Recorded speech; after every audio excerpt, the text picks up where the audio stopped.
이남용 교수의 실언론, 국민의힘은 완전 국민 경선제로 공천권을 국민에게 돌려줄 때 다시 선택을 받습니다. 여야 할 것 없이 당의 첫 번째 임무는 훌륭한 정치 지도자를 발굴하고 양성하여 지속적으로 국가사회에 공급하는 것입니다. 둘째 임무는 국가사회에 필요한 입법과 관계법령 등을 정비하는 것입니다. 셋째 임무는 국정감사를 하는 것으로 정책을 감사하고 예상 열산을 감사하고 정부 및 공공기관의 투자 사업을 감사하는 것입니다. 먼저 본 실론을 통하여 첫 번째 임무인 훌륭한 정치 지도자를 공급하는 공천, 완전 국민 경선, 오픈 프라이머리에 대하여 생각해 봅니다. 공천은 정당 내부의 행사처럼 보이지만 실제로는 국가의 인사제도입니다.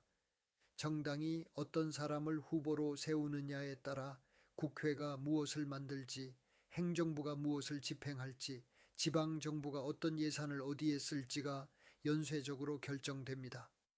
이 관문이 소수의 권력과 사적 관계망에 포획되면 국정은 곧바로 거래의 언어로 오염되고 국민이 내는 세금은 성과가 아니라 낭비와 특혜로 새기 쉽습니다. 대한민국 정치가 겪는 신뢰의 위기는 정책의 좌우가 아니라 절차의 불신에서 폭발합니다. OECD가 2021년 기준으로 집계한 한국의 중앙정부 신뢰는 높음 또는 보통 이상이 49% 수준입니다. 절반이 안심하지 못하는 구조에서는 아무리 그럴듯한 공약을 내도 국민은 또 말뿐이라고 판단하기 쉽습니다. 신뢰가 낮을수록 선거는 정책 경쟁이 아니라 감정 대결로 흐르고 그 비용은 민생과 성장으로 돌아오지 못합니다.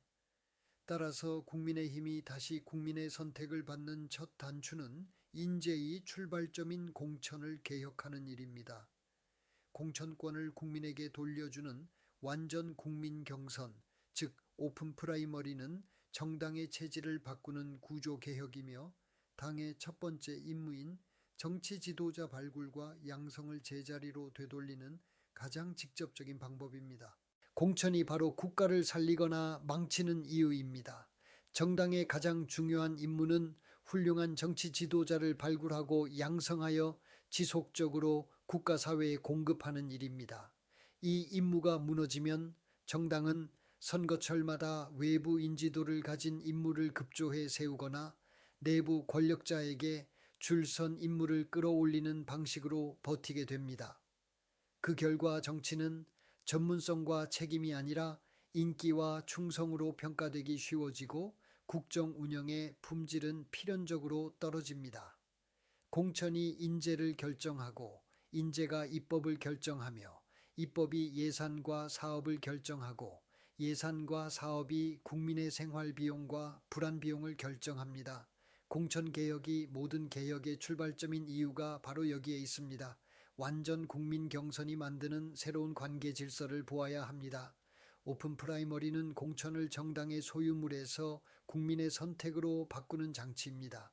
이 제도가 도입되면 후보는 지도부와 계파를 바라보며 줄 서는 방식으로는 살아남기 어렵고 지역사회와 유권자를 향해 설득하고 검증받는 방식으로 승부해야 합니다. 권력의 방향이 위에서 아래로 내려오는 구조에서 아래에서 위로 올라오는 구조로 바뀌는 것입니다. 이 변화는 이해 당사자 집단의 관계를 재정렬합니다.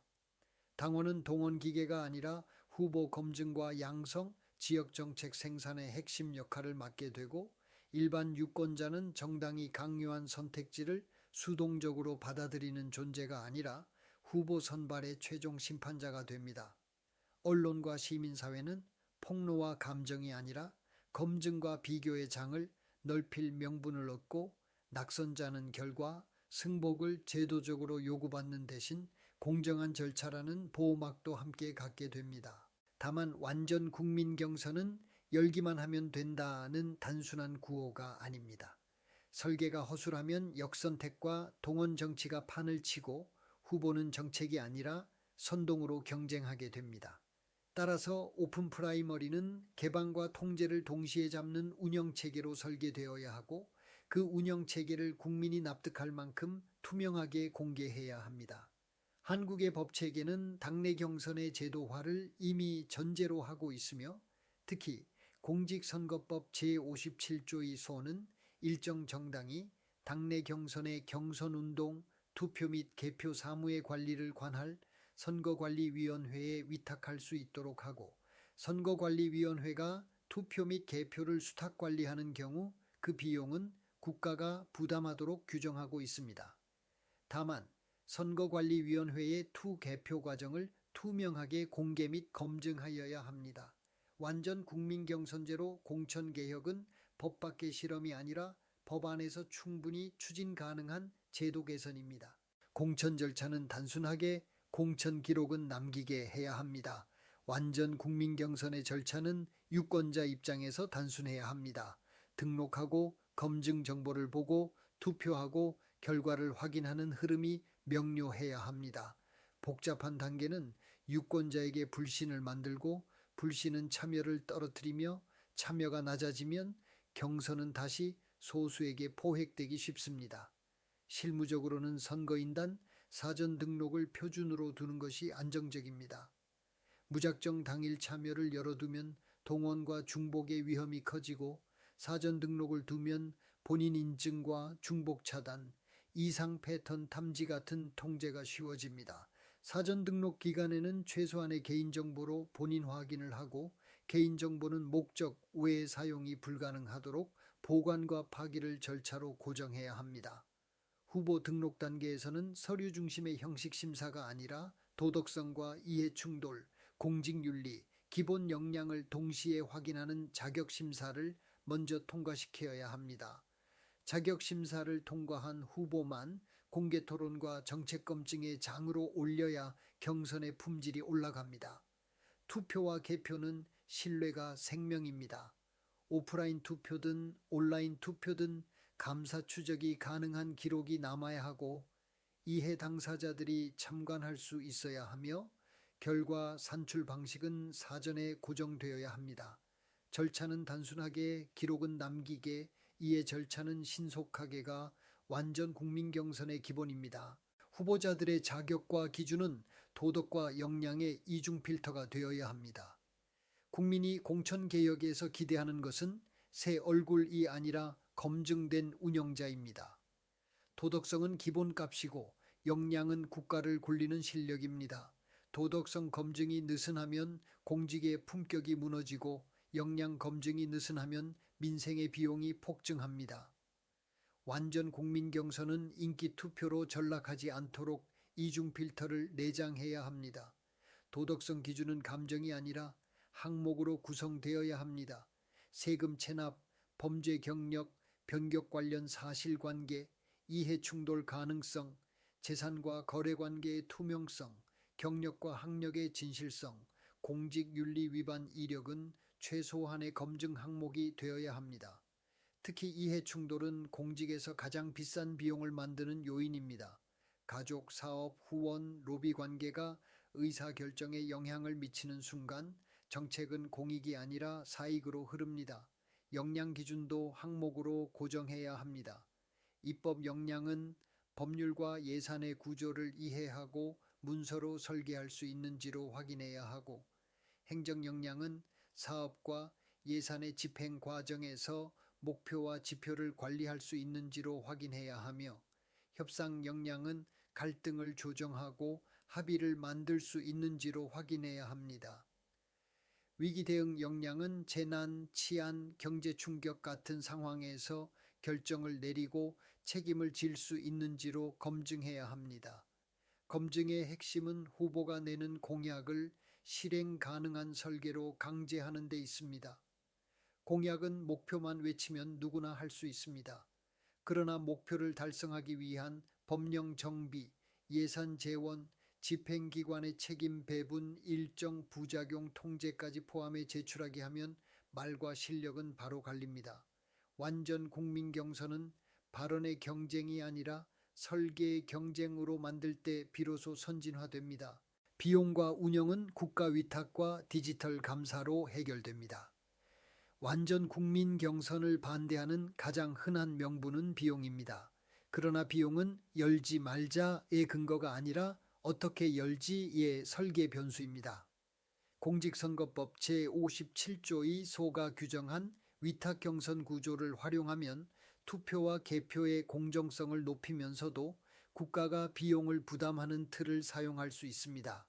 정당이 해야 할 투자는 투표함이 아니라 검증과 교육 정책 생산의 지식 노동이어야 합니다. 또한 디지털 기술은 경선의 신뢰 비용을 크게 낮출 수 있습니다. 본인 인증, 중복 투표 방지, 이상 패턴 탐지, 감사 로그 보존, 참관인 기록 확인 같은 기능은 경선의 투명성을 실질적으로 끌어올립니다. 중요한 것은 기술 그 자체가 아니라 운영 규칙입니다. 어떤 데이터가 생성되고 누가 접근하며 언제 삭제되는지, 외부 감사가 어떻게 가능한지까지 규칙으로 박아야 합니다. 해외에서는 디지털 정부의 핵심을 데이터가 연결되되 권한은 분산되고 기록은 남는 구조로 설계해 왔습니다. 완전 국민 경선도 같은 원리로 설계하면 됩니다. 정당이 국민에게 공천권을 돌려준다는 선언은 투명한 운영 기록으로만 증명됩니다. 기록이 남는 정치는 조작이 아니라 책임으로 굴러갑니다. 결국 완전 국민 경선은 돈이 많이 드는 제도가 아니라 돈이 새는 정치를 막는 제도가 되어야 합니다. 공천이 투명해지면 공천을 둘러싼 금권 유혹이 줄고 금권이 줄면 부패 비용이 줄며 부패 비용이 줄면 국민의 세금이 성과로 돌아올 가능성이 커집니다. 비용을 따지려면 제도의 운영비가 아니라 제도가 막아줄 부패 비용까지 함께 계산해야 합니다. 대통령, 국회의원, 지방 공천은 한 가지 원리로 통일됩니다.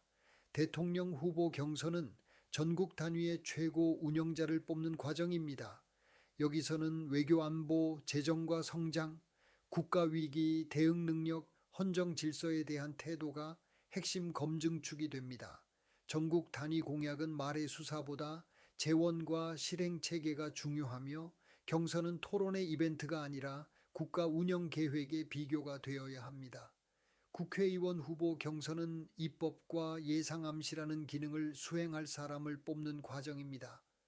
지역 대표성만으로는 부족합니다. 법률과 예산의 구조를 이해하고 국정감사에서 사업의 타당성과 집행의 적정성을 따질 능력이 있어야 합니다. 지역 민원을 해결한다는 명분으로 중앙정치의 책임을 회피하는 후보는 결국 지역에도 손해를 끼칩니다. 국회의원은 지역의 대리인이면서 국가의 설계자입니다. 지방자치단체장과 지방의원 공천은 생활행정의 운영자를 뽑는 과정입니다. 도로, 교통, 안전, 복지, 도시계획, 교육과 돌봄은 국민의 체감 비용을 직접 좌우합니다. 2022년 지방선거 투표율이 50.9% 수준으로 낮았던 현실은 지방정치가 시민의 관심에서 멀어져 있다는 경고입니다. 완전 국민경선은 지방정치에 대한 시민의 참여를 끌어올리는 장치가 될 수 있으며 동시에 후보에게 예산과 사업관리 역량을 강하게 요구하는 훈련장이 될 수 있습니다. 직위가 달라도 원리는 같습니다. 공직의 기능을 명확히 하고 그 기능에 맞는 역량을 항목으로 검증하고 국민이 그 비교표를 보고 선택하게 만들면 됩니다. 공천은 감정이 아니라 기능과 책임의 매칭이어야 합니다. 장점은 키우고 부작용은 통제하는 것이 성숙입니다. 완전 국민 경선의 장점은 분명합니다. 공천의 정당성이 커져 본선 경쟁력이 올라가고 계파 정치의 효율이 떨어지며 후보가 국민을 향해 설득할 동기가 강해집니다.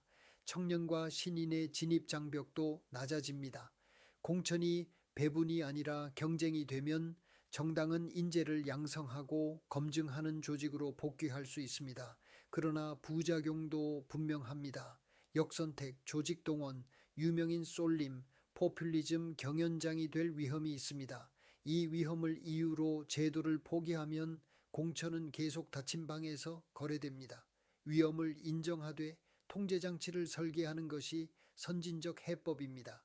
사전 등록, 본인 인증, 중복 차단, 토론 의무화, 공약의 재원 집행 검증, 지출 상한과 회계 투명성, 선관위 위탁 관리 같은 방화벽을 결합하면 됩니다.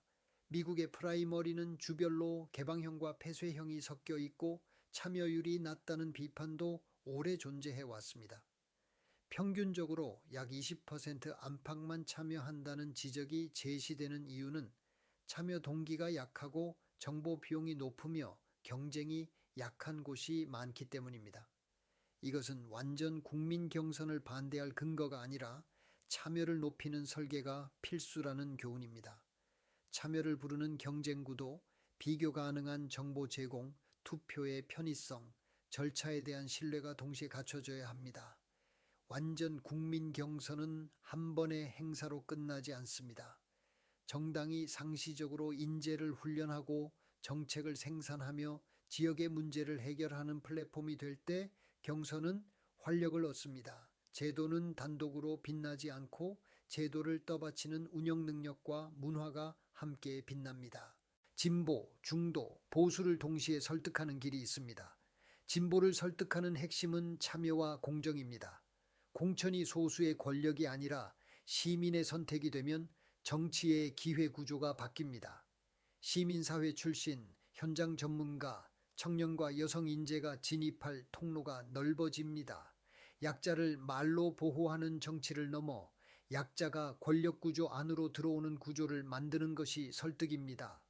중도를 설득하는 핵심은 절차와 예측 가능성입니다. 중도는 정당의 감정에 기대지 않습니다. 룰이 공개되고 기준이 일관되며 결과가 기록으로 남는지를 봅니다. 공천이 투명하면 중도는 저 단기 집권해도 불안하지 않다는 판단을 내릴 수 있습니다.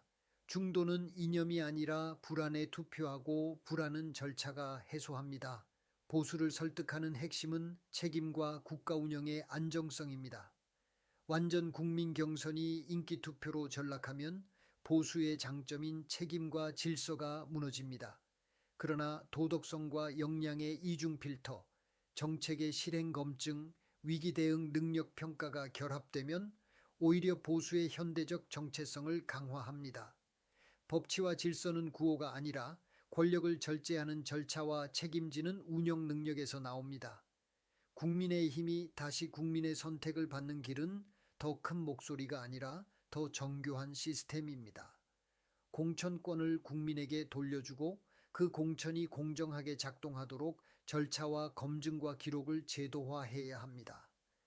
정당의 첫 번째 임무인 지도자 양성 공급을 되살리고 둘째 임무인 입법 정비를 실행 설계로 격상시키며 셋째 임무인 감사 기능을 예산과 사업의 책임으로 복원해야 합니다. 국민이 납득할 완전 국민 경선제 규칙을 만들고 그 규칙대로 운영하며 운영 기록을 공개하면 됩니다. 공천권을 국민에게 돌려주는 순간 정당은 국민을 두려워하게 되고 국민을 두려워하는 정당만이 스스로를 단련하며 그 단련이 곧 국가의 안보와 경쟁력을 강화하는 길입니다. 국민, 여러분이 진정으로 깨어나야 나라가 살아납니다. 이남용 교수의 시론롱을 시청해 주셔서 감사합니다.